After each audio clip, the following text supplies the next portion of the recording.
is Rebecca Schissel-Marshall with Whole Body Upgrade, a podcast to help you get unstuck, feel better, and have more energy. Let's get started.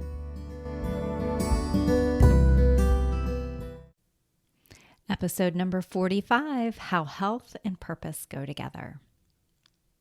So I want to begin by welcoming in all the directions, the great direction of the East, the direction of the South and West and North, and the directions that are above and below and the directions that are within. I welcome in the great and helping compassionate guides that are of the light, as well as those that have lived well and died well, the ancestors that support us each day. And I acknowledge that I'm on the land of the Creek and the Cherokee in what is now known as Athens, Georgia. Hello, my friends. How are you? I'm doing really well. Today, I'm doing really well. I've been developing a certificate program to train people in the centered wellness framework and the 5 wellness bodies. And that has been really interesting for me. I've been developing it. I've been talking about how it's going to work, the timeline, all of these pieces. And I've been excited and thrilled and terrified simultaneously. And there are dips and peaks in life, and how there is nothing wrong with that. It's just part of the cycle.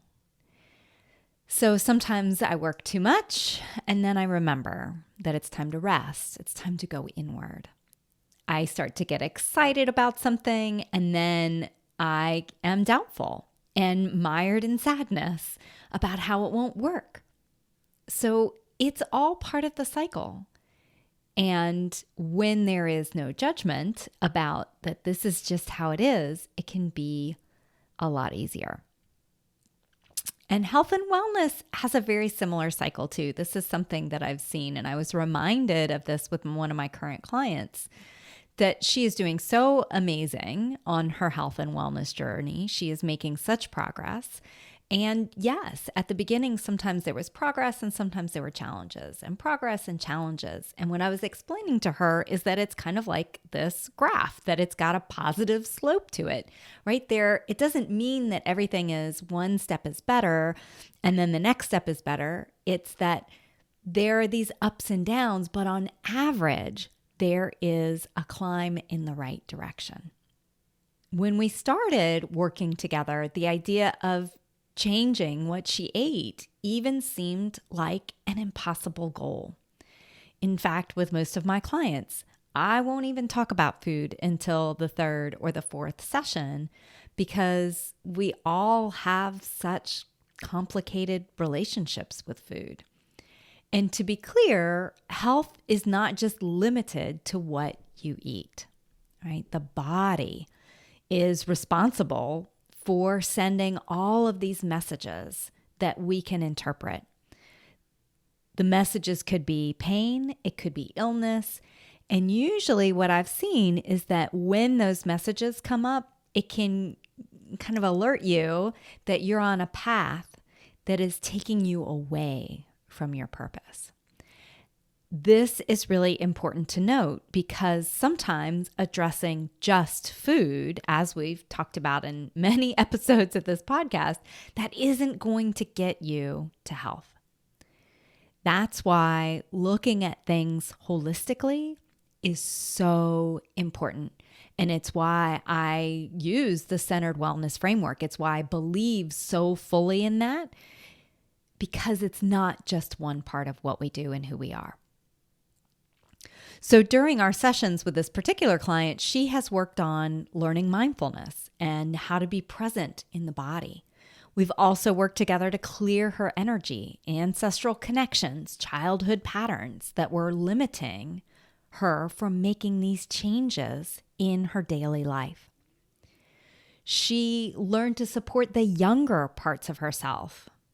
She was watching thoughts and how those thoughts will influence how she feels and the actions that she takes. And now she's made changes in her food because of that. And she's reaping the rewards. she's feeling better and she's having more energy. Her times of not being able to function due to chronic illness are happening less frequently. And even her husband says he's noticed a difference. So this is when it gets really interesting for me, right? Like all of that is really great. And the health and the wellness, actually, it's all interesting to me, right? But someone who comes to me first with health issues, the questions that those clients start with are really fundamentally different than what happens over the course of working together. It starts usually at the very beginning with looking at how can something even be possible? How can I even do this? And it shifts to wondering what else might be possible, right? There's more hope. There is an opening that happens where I see people starting to look more in a forward direction. And the sense that I get from it is that they're almost looking up instead of looking down, right? Look, it's almost like when you're walking, if you are looking down at your feet and just seeing each step, that's very different from when you're looking ahead on the path in front of you. Usually, most of my clients, their mood is more optimistic at this point, partly because they see that they can do this hard thing that they've been working on, right? They see changes, they see results. And now it makes other hard things not only seem possible, but within reach. What I've seen with my clients and what I've seen in my own experience in my own life is that there are two different things that are occurring. At the first level, the first thing is that when you feel exhausted and you're not well, or you're in pain, or you're dealing with a new diagnosis, usually you're in survival mode. You have to focus on just on the bare minimum to get by. And there's nothing wrong with that. That's just where we are when we are dealing with that first level. It's similar to Maslow's hierarchy of needs, right? If you're familiar with that triangle shape that Maslow put out. The first layer, the very base of the hierarchy, is physiological needs, right? Do we have air? Do we have water? Do we have food, shelter, sleep, right? That's the very base of the triangle.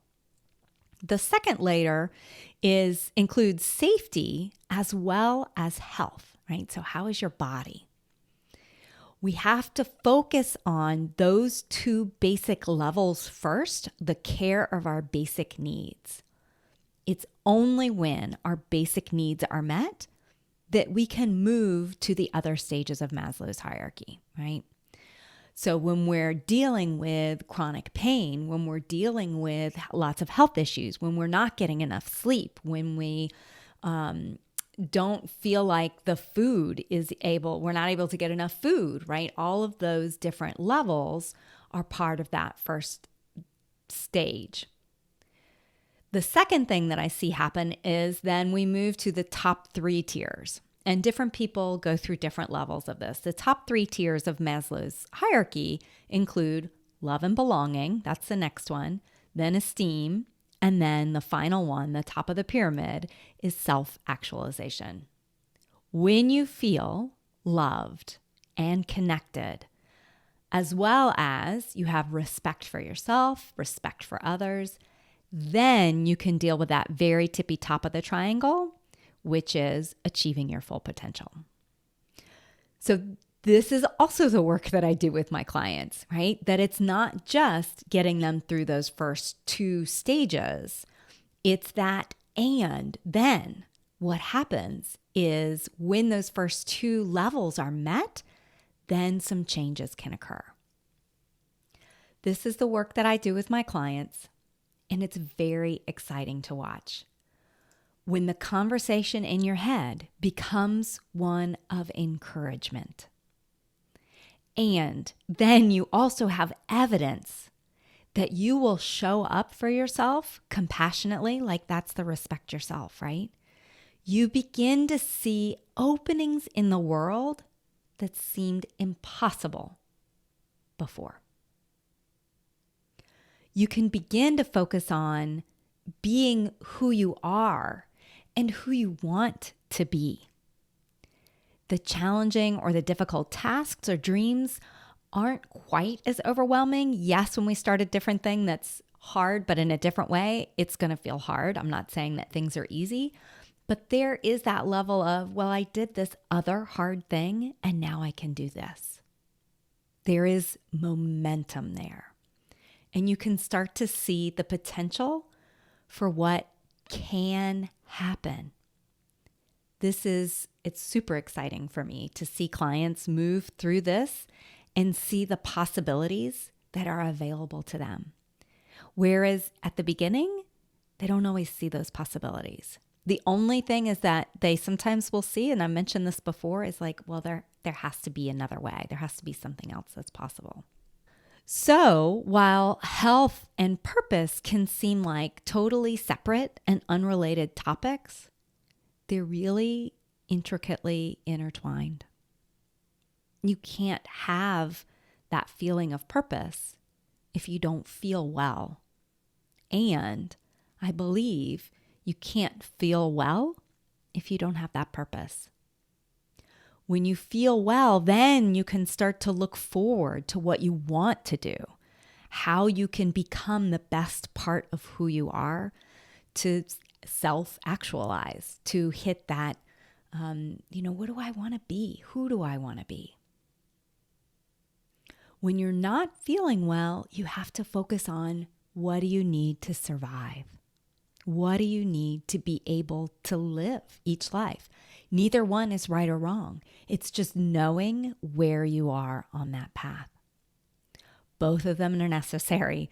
Both of them are beautiful places to work. And it's all part of that cycle, right? All part of the progression of health and wellness and well-being.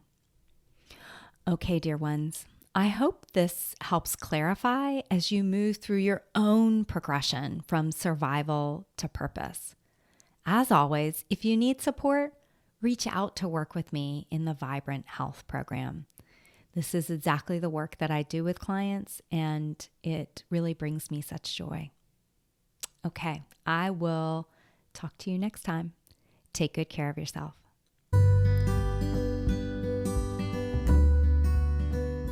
Thanks for joining me on this episode of Whole Body Upgrade.